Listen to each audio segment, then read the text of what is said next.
Assalamualaikum warahmatullahi taala wabarakatuh. Waalaikumsalam warahmatullahi wabarakatuh. Alhamdulillah. Pada kesempatan kali ini kita bertemu lagi di podcast MTS Miftahul Ulum 2 di tahun 1445 Hijriah. Setelah Satu tahun kita berpisah. Bukan berpisah, absen dari Ya, podcast absen dari podcast. Iya. Dan alhamdulillah pada kesempatan kali ini kita masih diberikan sehat walafiat Amin. oleh Allah Subhanahu wa taala, dan kita diberikan kesempatan untuk bertemu lagi. Dan ini suatu anugerah yang sangat besar karena belum tentu kita tahun sekarang mungkin kita bisa merasakan bulan Ramadan yang akan datang, tapi tahun berikutnya kita belum tentu bisa. Nikmat yang luar biasa. Nikmat yang luar biasa itu adalah sehat walafiat. Karena minumnya afiat. Karena minumnya memang afiat. Dan memang pada kesempatan kali ini kita kedatangan, ya dipromosikan ini oleh Afiah, air mineral ini yang biasa diminum santri Banyu Putih, dan alhamdulillah sehat semuanya ya. Amin. Karena memang ini adalah air mineral, air sehat. Nanti kalau bisa minum ini nanti di bulan puasa, maksudnya Insya ketika Allah sudah diberikan kesehatan selama ya, bulan puasa. di bulan puasa ketika yang penting ini bisa menyehatkan asal diminum waktu berbuka, bukan Berbuka dan waktu sahur. ya, Bukan di siang hari. di siang hari. Itu tidak menyehatkan juga itu. Kita pada kesempatan kali ini bertemu dengan Ustadz Fathur Rahman, narasumber kita yang akan menjelaskan atau kita akan membahas tentang mengurai perbedaan awal bulan Ramadan. Iya, betul. Alhamdulillah. Beliau ini adalah salah satu sekjen lembaga Falakiyah dulu ya, tapi sekarang sudah tidak ya. Sudah. Selama berapa tahun? 2 periode. 2 periode. Dari 2013 sampai 2023. Wah, Saya pernah di sekretaris LF NU Kabupaten Lumajang. Kemudian karena di 2023 itu ada aturan baru di PCNU itu bahwa kepengurusan PCNU itu harus memang benar-benar berdomisili di Lumajang. Sedangkan saya waktu itu sudah berpindah domisili dari Jember. Kabupaten Lumajang ke Jember. Jadi sekarang sudah tidak ada di kepengurusan lagi di PCNU. Andai jenengan itu mungkin sekarang di Lumajang mungkin masih tetap ya. Insya Allah. Jadi pengalamannya sudah cukup lama, 2013 Lumayan.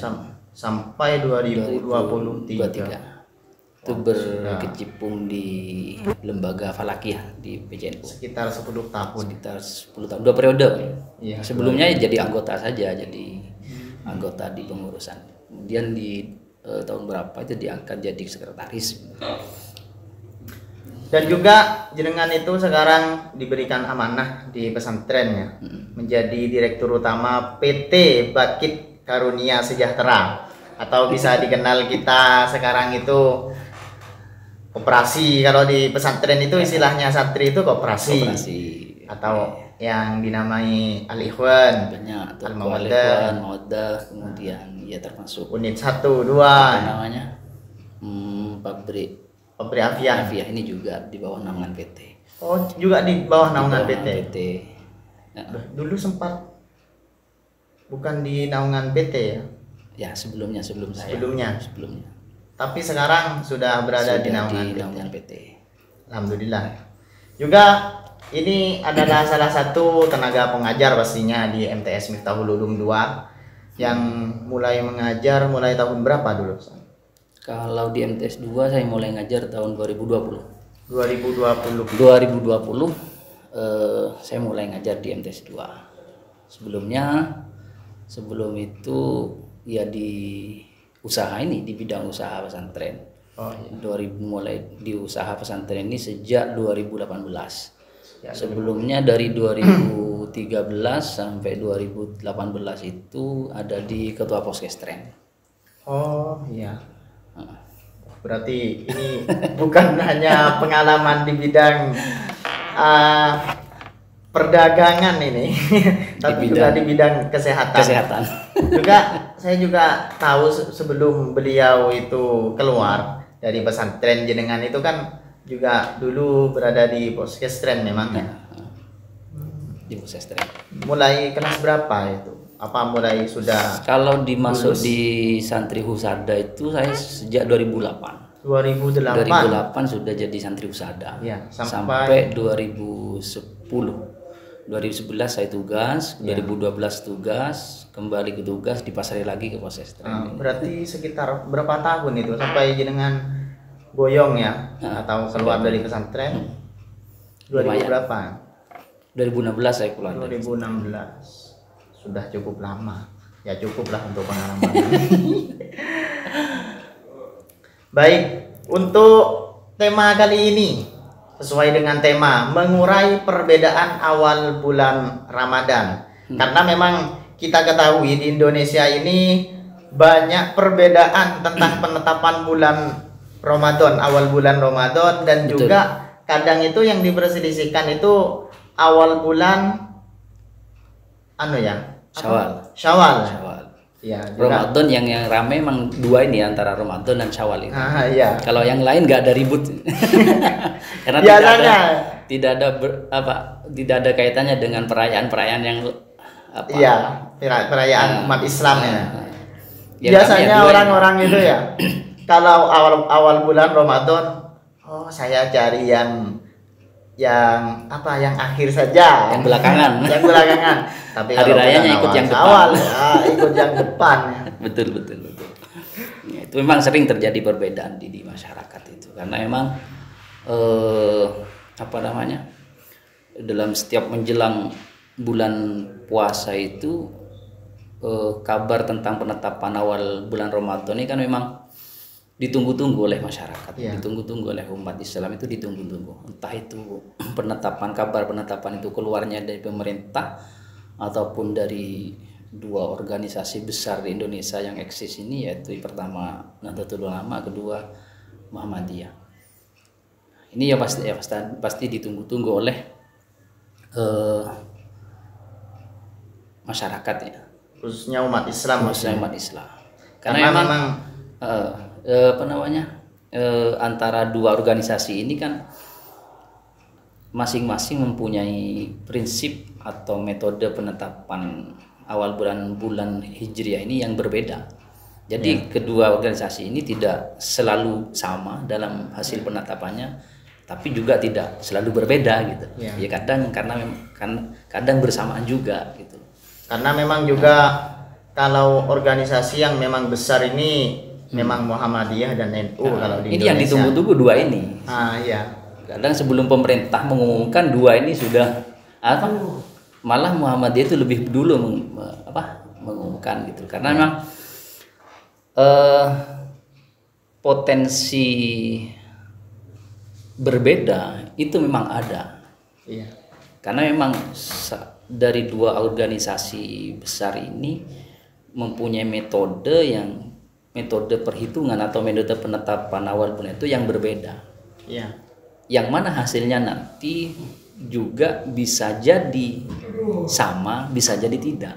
Jadi dari kedua organisasi itu melakukan penetapan bulan Ramadan itu menggunakan metode yang berbeda. Metodenya berbeda. Oh, berbeda. Iya, metodenya berbeda. Jadi dari hasilnya ini yang berpotensi kalau seandainya nanti Muhammadiyah, saudara kita Muhammadiyah itu menetapkan dengan metodenya hasilnya ini, kemudian NU juga menghitung hasilnya begini, itu ada dua kemungkinan ya. Satu kemungkinan berbeda, kedua kemungkinan bisa sama gitu. Nah, ketika kemungkinan berbeda ini yang akan menimbulkan perbedaan di bawah itu yang kadang rame gitu. Sebenarnya kalau umat Islam sendiri yang Jam'iyah Nahdliyin ya, umat Nahdliyin lah kita sebut Nahdliyin, kemudian kelompok Muhammadiyah sebenarnya tidak ada ribut sih. Iya. Tidak ribut sebenarnya. Kadang yang ribut itu yang nggak puasa.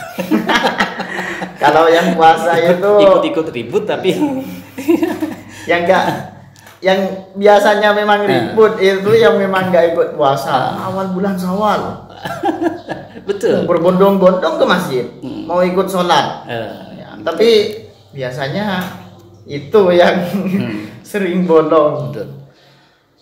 Setidaknya di Indonesia ini ada dua metode yang berkembang dalam masalah keilmuan ya, dalam menetapkan awal bulan Ramadan itu. Sebenarnya bukan awal bulan Ramadan saja sebenarnya, semua bulan di tahun Hijriah itu sebenarnya berpotensi berbeda.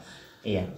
Tapi yang ribut kan hanya bulan Ramadan dan Syawal saja. Karena memang itu yang terpenting ya. Itu bulan terpenting bagi umat Islam gitu. Sebenarnya setiap bulan itu ada perbedaan.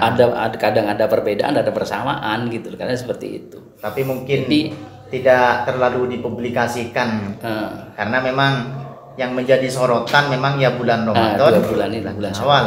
Jadi ada dua metode ini. Yang pertama yaitu metode hisab ya. Iya. Artinya metode hisab hakiki. Artinya hisab hakiki ini yang penting wujudul hilal gitu. Ketika wujudul hilal sudah berarti itu awal bulan. Kemudian yang kedua adalah metode ru'yatul hilal. Ru'yatul hilal ini harus imkanur ru'yah juga. Jadi masing-masing metode ini melandaskan dirinya pada argumentasi normatifnya masing-masing. Bisa jadi hasil pakai metode hisab saja. Iya. Itu hasilnya bisa sama dengan yang pakai metode ru'yatul hilal gitu. Namun metode ru'yatul hilal ini bukan berarti menafikan hisabnya. Iya. Karena sebagai pedoman untuk melakukan ru'yatul hilal itu harus punya perhitungan hasil hisab dulu gitu, tidak semerta-merta langsung kita lihat ufuk barat, langsung lihat pakai kasat mata atau pakai teropong ke barat tanpa punya dasar perhitungan, yang nggak mungkin gitu loh. Jadi seandainya hari ini akhir bulan seandainya harus ru'yatul hilal, kita nggak punya perhitungan langsung menghadap ke barat pakai teropong atau mata telanjang pengen lihat hilal, nggak mungkin gitu loh.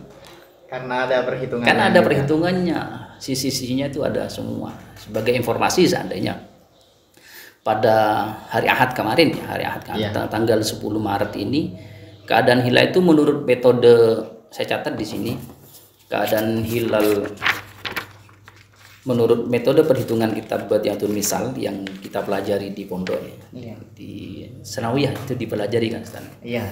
Oh iya. Di sana itu dipelajari Badiatul Misal. Itu dulu saya masih ingat diajari oleh almarhum Abah Ali Senan. Beliau favorit saya kalau berlaku. Ini sebagai informasi saja bahwa pada hari Minggu kemarin, hari Ahad, kalau kita sebut hari Ahad, 10 Maret 2024 itu pada jam ijtima itu terjadi pada hari Ahad pada jam 15.59, sekitar jam 4 sore. Itu ijtima itu artinya bertemunya matahari dan bulan itu loh, pada posisi yang sama gitu. Oh iya. Kemudian tinggi hilal itu hanya 1 derajat. Kemudian lama hilal juga hanya 4 menit. Azimut matahari waktu itu ada di 3 derajat sebelah selatan, kemudian azimut hilal itu ada di 5 derajat sebelah utara. Arah hilal itu di utara matahari. Jadi posisinya matahari itu, hilal itu berada di posisi utaranya matahari. Kemiringan tegak lurus, artinya hilal itu seandainya tampaknya itu pas tegak lurus begini. Jadi di perhitungan ilmu falak itu lengkap memang sudah. Kemiringannya, cahayanya berapa, posisinya di mananya matahari, di mananya garis khatulistiwa itu sudah lengkap semua. Jadi itu dasar sebagai kita untuk melakukan ru'yatul hilal. Jadi tidak serta-merta melihat ufuk barat, lihat hilal mungkin. Kemudian sedangkan imkanur ru'yah itu tinggi hilal itu minimal 3 derajat. Jadi hilal itu minimal 3 derajat bisa diru'yah. Kemudian elongasinya itu 6,40. Itu bisa diru'yah, itu hilal itu bisa dilihat baik menggunakan seandainya bisa kasat pakai mata telanjang ataupun pakai alat. Sekarang kayak teropong ataupun teodolit gitu. Itu bisa. Tapi mungkin kalau sekarang itu lebih enak itu memakai alat mungkin ya. Iya.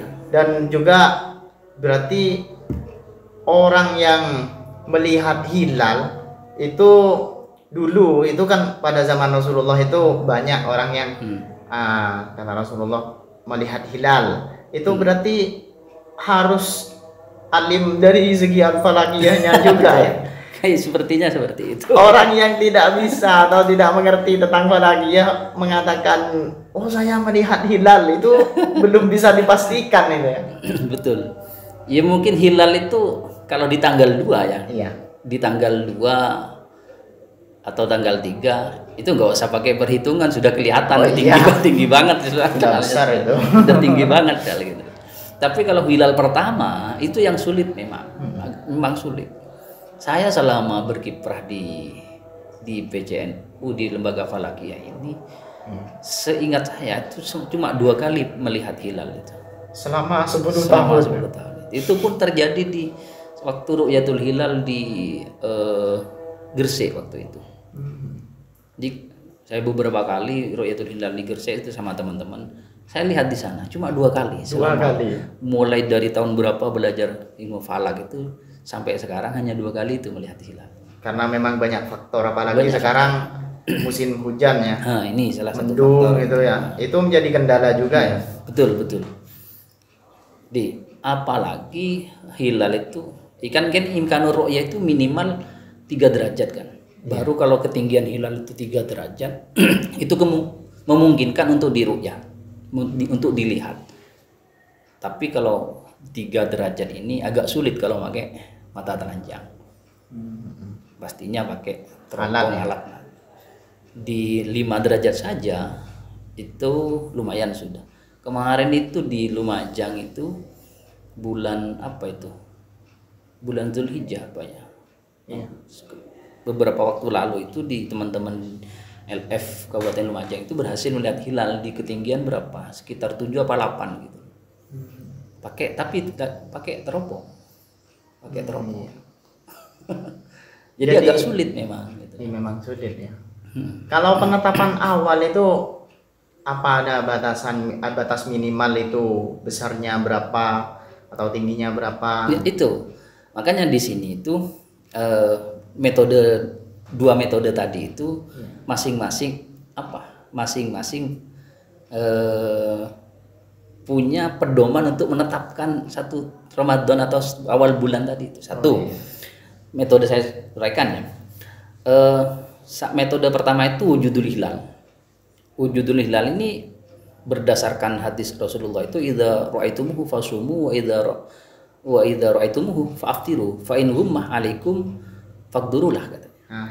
Artinya jika kalian melihat hilal, ada hilal Ramadan nih dalam konteks hadis ini, maka berpuasalah kata Nabi. Dan jika kalian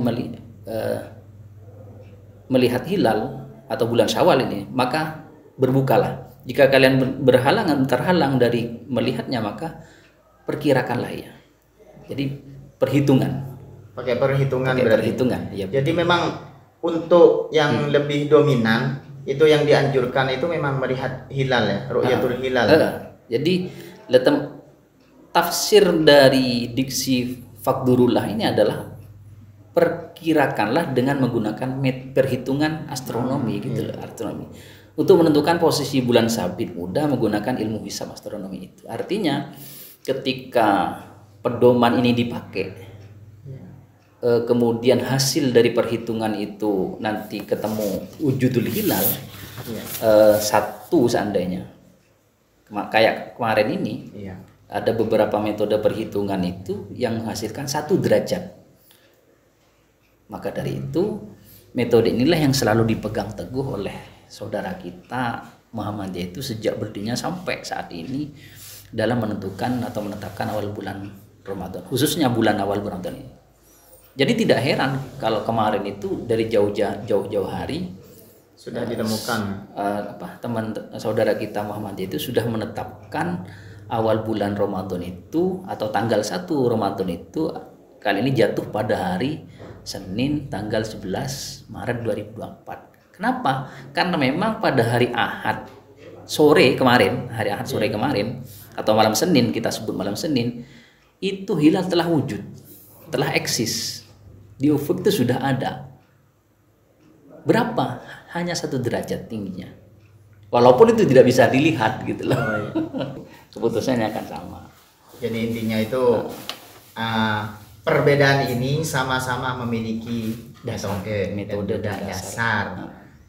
Jadi tidak serta-merta untuk menetapkan hari ini bulan puasa, hari ini kita tidak puasa. Nggak mungkin ngawur. Karena semua orang itu yang mengatakan seperti itu, Kementerian Agama itu sudah punya ilmu ya, sudah mengetahui tentang itu. Kita ikuti pemerintah saja sudah. Baik, itu kami himbau kepada masyarakat Indonesia, khususnya jangan ada perbedaan. Lebih biasanya di desa ya. Di desa. Yang banyak itu di desa. Makanya yang penting kita sama-sama berpuasa.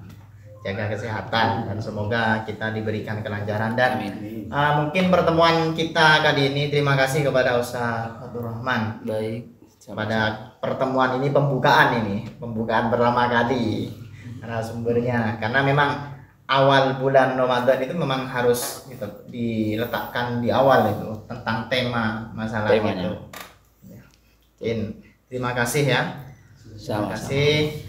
Semoga kita semua diberikan kelancaran dalam berpuasa. Jangan lupa dalam menghadapi awal puasa ini, jangan lupa niatnya. Oh iya, niatnya. Biar puasa kita sah semuanya. Biar puasa kita sah. Soalnya percuma kalau puasa tidak makan, tidak minum, tapi tidak niat. Lupa niat, ya percuma puasa gitu. Dan juga awas nanti bisa dehidrasi, makanya perbanyaklah minum air putih, air afiah. Betul. Ya, biar tidak dehidrasi. Ya. Afiah itu kan maknanya sehat. Oh iya, sehat. Afiah. Biar puasa kita kuat, sehat ya. Karena memang dari setiap sesuatu, setiap ucapan itu doa, apalagi yang diminum itu juga mendoakan afiah. Betul. Saya serah dulu. Baik, terima kasih pada Ustaz Fatur Rahman. Pertemuan kali kita pada kesempatan kali ini kita cukupkan ya. Baik. Mungkin apabila terdapat kesalahan, salah ucap dari kita semua, mohon koreksinya. Nah, kita sama-sama belajar. Bukan untuk menggurui, akan tetapi kita di sini memang berbagi sedikit ilmu. Jadi kalau ada koreksi mohon dikoreksi, tapi wajadilhum katanya itu billati hiya ahsan, katanya dengan kikir jangan itu pakai bahasa yang lembut. Oh ini salah. Apalagi bulan puasa. Iya, mungkin kita tidak boleh. Bahkan kita akan senang ya ketika legowo, kita akan legowo. Baiklah, terima kasih dari kami, cukup sekian. Assalamualaikum warahmatullahi wabarakatuh. Waalaikumsalam warahmatullahi wabarakatuh. Sip.